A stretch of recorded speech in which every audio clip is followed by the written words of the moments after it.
Lição número 1, de 2 de outubro de 2022. Tema: Ezequiel, o Atalaia de Deus.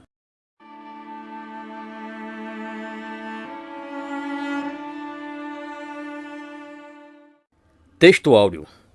Porque se anuncio o Evangelho, não tenho de que me gloriar, pois me é imposta essa obrigação. E ai de mim, se não anunciar o Evangelho. 1 Coríntios 9, 16.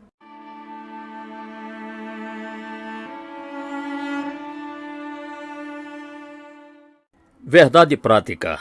Além de guardar e cuidar, a missão do Atalaia é anunciar tanto o julgamento divino como as boas novas.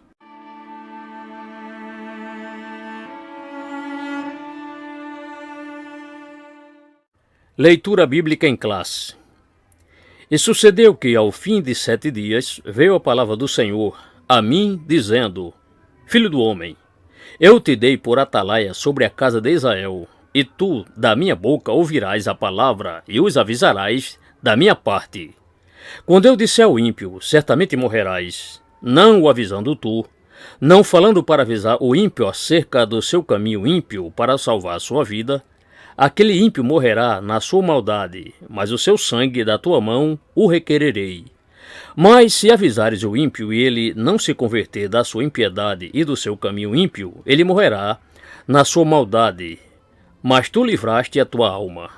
Semelhantemente, quando o justo se desviar da sua justiça e fizer maldade, e eu puser diante dele um tropeço, ele morrerá, porque, não o avisando tu, no seu pecado morrerá, e suas justiças que praticara não virão em memória, mas o seu sangue da tua mão o requererei. Mas avisando tu o justo, para que o justo não peque, e ele não pecar, certamente viverá, porque foi avisado, e tu livraste a tua alma. Mas quando eu falar contigo, abrirei a tua boca, e lhe dirás: assim diz o Senhor. Quem ouvir, ouça, e quem deixar de ouvir, deixe, porque casa rebelde são eles. Ezequiel capítulo 3, verso 16 a 21 e verso 27.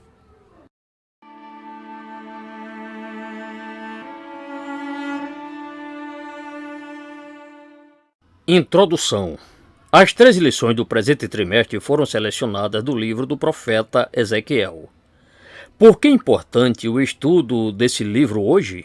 Primeiro, porque desde o primeiro capítulo até o último, ele nos leva a refletir a respeito da soberania de Deus em nossas vidas e na vida das nações. Segundo, porque o livro nos leva a uma avaliação contínua sobre o nosso relacionamento com Deus. A presente lição trata da responsabilidade dos ataques constituídos por Deus ontem e hoje.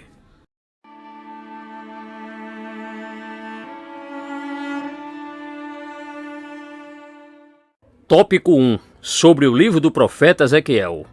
O livro de Ezequiel antecipa a tradição apocalíptica das Escrituras e pode ser dividido em 3 partes principais. A primeira, capítulos 1 a 24, a segunda, capítulos 25 a 32 e a terceira, capítulos 33 a 48. Primeira parte. Essas profecias foram entregues ao profeta antes da destruição da cidade de Jerusalém, do templo, e ocupam os primeiros 24 capítulos do livro. Nessa parte está a visão inaugural do ministério profético de Ezequiel. Ezequiel 1, versos 1 a 3. Quando recebeu a visão da glória de Deus, Ezequiel 1, 26 a 28. Os discursos dessa primeira parte do livro são predominantemente de ameaças e juízos. Ezequiel 7, versos 2 a 4. Contra a prostituição e idolatria do povo. Ezequiel 8, verso 15. A mensagem traz também uma série de advertências aos falsos profetas, ao rei de Judá e aos sacerdotes, Ezequiel 7, 26, 27 e 13, 2 a 4, capítulo 22, versos 26, 27 e 31. Segunda parte. Depois dos pronunciamentos de juízos contra Judá e Israel, os oráculos divinos são direcionados contra as nações vizinhas, Amon, Moabe, Edom, Filístia, Tiro, Sidom e Egito, Ezequiel 25 ou 32. Isso revela que Javé não é somente o Deus de Israel, mas também de todas as nações, soberano em todo o universo. Êxodo 19, verso 5, Salmo 24, 1 e Apocalipse 4, verso 11. Terceira parte. Começa com a notícia da queda de Jerusalém, Ezequiel 33, 21. Os oráculos dos capítulos 33 a 39 falam do retorno dos judeus de todas as partes do mundo à terra de seus antepassados, incluindo a visão do vale de ossos secos.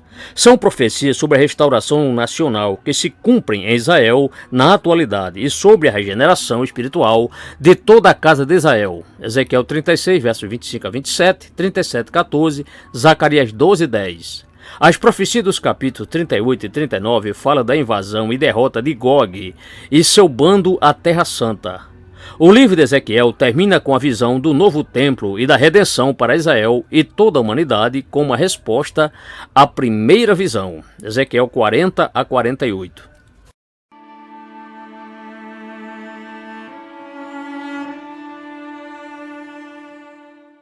Tópico 2. Sobre o profeta. As poucas informações sobre a vida pessoal de Ezequiel estão nos relatos entrelaçados nas profecias registradas no livro. Ele não é mencionado nos outros livros do Antigo Testamento. Identidade.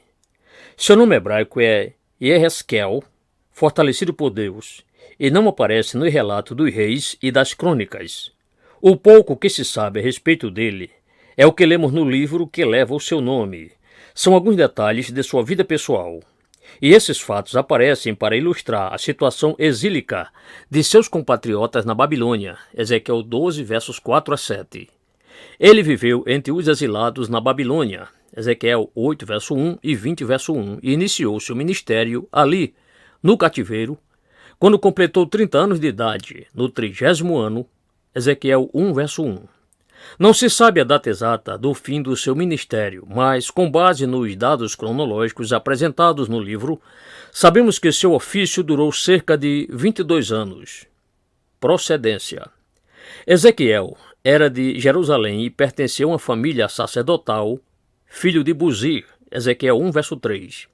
Ele foi levado para a Babilônia na primeira leva de deportados em 597 a.C., quando o rei Nabucodonosor depôs Joaquim do trono de Jerusalém, levando-o para a Babilônia e pondo Zedequias, seu irmão, em seu lugar. Segundo Reis 24, versos 10 a 17. Daniel estava também entre eles, Daniel 1, versos 3 a 6. Enquanto Ezequiel vivia entre os exilados e exercia seu ministério profético entre o povo, Ezequiel 3, verso 11, Daniel servia na corte de Nabucodonosor, Daniel 1, 19 a 21, e Jeremias profetizava em Judá para o povo de Jerusalém, Jeremias 25, 1, 26, verso 1 e 27, verso 1.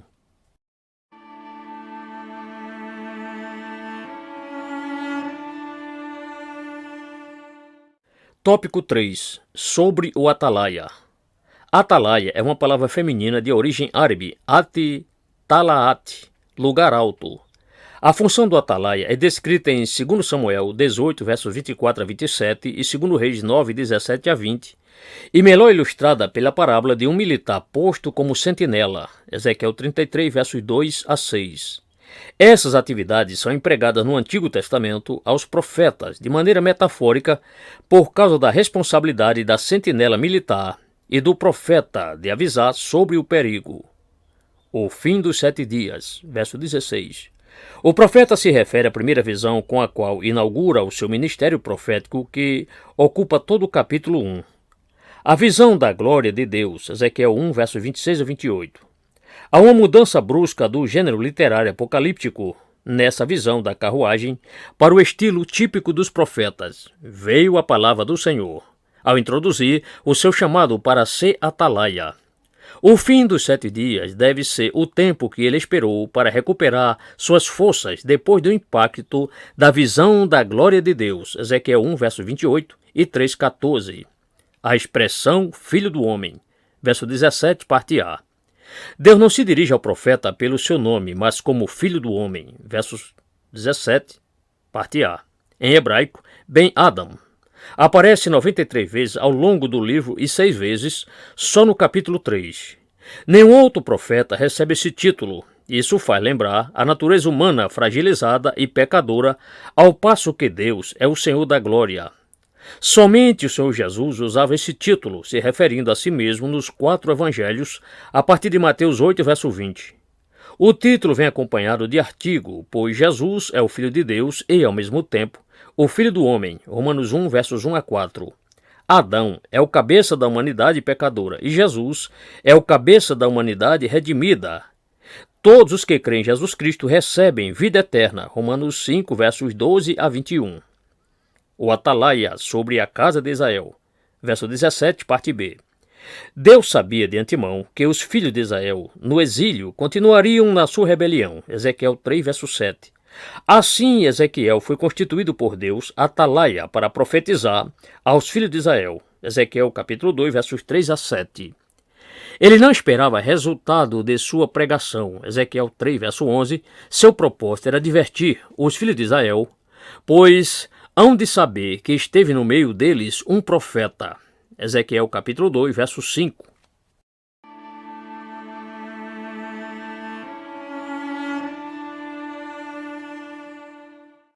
Tópico 4.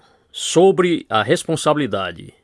A responsabilidade do profeta como Atalaia sobre Israel se assemelha à nossa como cristão, na qualidade de mensageiro das boas novas de Cristo. Seu discurso alcança justos e injustos. A responsabilidade do cristão. Verso 18. São duas as responsabilidades principais do cristão: anunciar o evangelho ao pecador e se cuidar para permanecer em Cristo até o fim. Se o Atalaia não avisar o ímpio sobre o seu mau caminho e o perigo em que ele se encontra, certamente o ímpio vai perecer e o mensageiro será cobrado diante de Deus. Verso 18, Ezequiel 33, verso 8. Escreveu o apóstolo Paulo: E ai de mim, se não anunciar o evangelho. 1 Coríntios 9, 16. Também é dever do justo perseverar até o fim, porque, se ele ceder, a sua justiça não será levada em conta. Verso 20, Ezequiel 33, 13, conforme ensina o Novo Testamento. Mateus 24, 13, João 17, 12 e 2 Pedro capítulo 2, versos 20 a 22. A responsabilidade do ímpio. Versos 19 e 27. Quando anunciamos o Evangelho e o pecador rejeita a salvação em Cristo, tal rejeição vai testificar contra ele mesmo naquele dia. Atos 18, 6, capítulo 20, versos 26 e 27. Deus disse a Ezequiel: Quem ouvir, ouça, e quem deixar de ouvir, deixe. Verso 27. A expressão usada pelo Senhor Jesus, quem tem ouvidos para ouvir, ouça, Mateus 11, 15, em passagem paralelas, Marcos 7, 16 e Lucas 14, 35, e em Apocalipse 13, verso 9, é uma fraseologia similar que vem de Ezequiel. Isso significa que Deus é a fonte da profecia de Ezequiel e do evangelho que pregamos. Verso 27, parte A. A extensão da nossa responsabilidade. Verso 20. Quando o justo se desvia, precisa igualmente ser alertado. Esse mesmo princípio na fé cristã significa que temos responsabilidade diante de Deus por aquele irmão e aquela irmã que estão se esfriando na fé, ou que se afastaram dos cultos, principalmente na época de isolamento social, e isso pode levá-los ao completo desvio. É dever nosso cuidar um dos outros na igreja. 1 Coríntios 12, 25. A nossa preocupação não é somente com o pecador ignorante, mas também com as ovelhas que se desgarraram do rebanho. Lucas 15, versos 4 a 6.